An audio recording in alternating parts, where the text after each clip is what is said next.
Welcome back to Cameron and Miliband Live, the battle for number 10.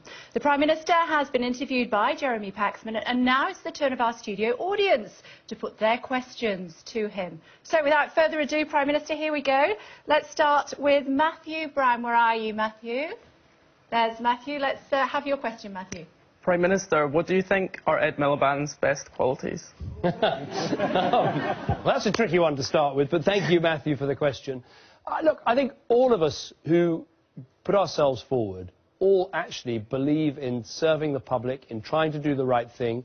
We disagree with each other, sometimes passionately, sometimes, as yesterday in the House of Commons, rather noisily, but we all believe in public service, in trying to do the right thing for our country.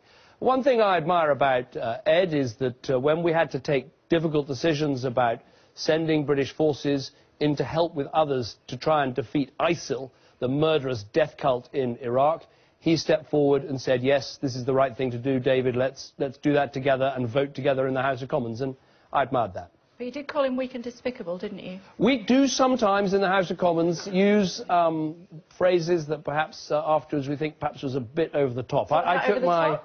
Well, I remember the same day he called me dodgy and something else. So sometimes I took my children yesterday, and Nancy and Elwyn, they're 9 and 11, and they said afterwards, you know, Dad, if we behave like that at school, you know, it wouldn't be so good. So I try to explain. Sometimes it gets a bit heated. There is a point to it, though, which is it's the time of the week when the Prime Minister's got to demonstrate that you're across all the issues, and so it does make the government accountable to Parliament in a way that if you're not across the issues, then things will change pretty quickly. So it does have a point, but we don't always behave as well as we should. OK, let's bring in